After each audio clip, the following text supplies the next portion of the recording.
Мистер Митчелл сидел на кухне и смотрел на часы. Было уже поздно, а его сын Том и невестка Джейн еще не вернулись с работы.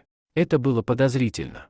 И хотя они объяснили, что должны задержаться в офисе, старик им не поверил. Он думал, что они просто стараются избегать его общества, потому что он болен. Год назад он жил один в своем доме.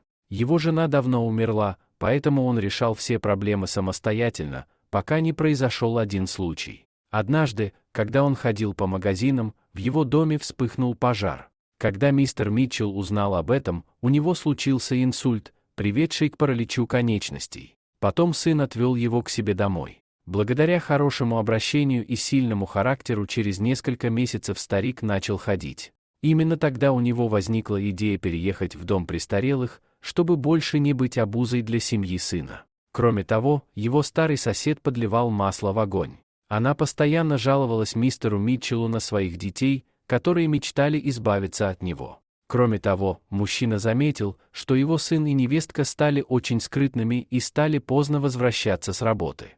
«Должно быть, они испытывают ко мне отвращение», — подумал мистер Митчелл. Поэтому, когда его семья вернулась домой, он рассказал им о своем плане, что сильно потрясло пару. Услышав о просьбе отправить его в дом престарелых, Том и Джейн смутились и опустили глаза. Старик подумал, что попал в яблочко. Однако его сын ответил: «Давай поговорим об этом позже. Сейчас неподходящее время». Весь вечер все были в напряжении. Чтобы разрядить обстановку, мистер Митчелл начал рассказывать о преимуществах дома престарелых. Конечно, в глубине души он не хотел отделяться от своей семьи, но в то же время и не собирался становиться для них обузой. Прошло время, но его сын и невестка не возвращались к этой теме.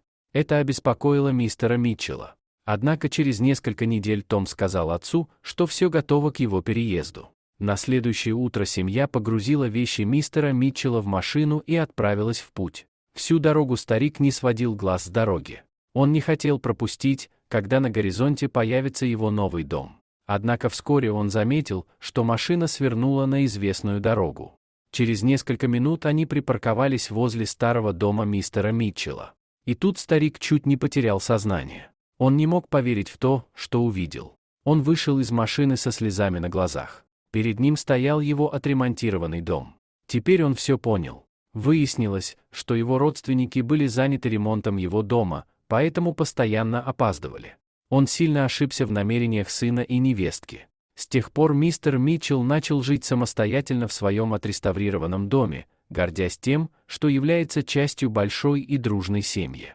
Спасибо за просмотр. Подписывайтесь на канал, где вы найдете еще много интересного. А также ставьте лайки и пишите комментарии, что думаете насчет этой истории.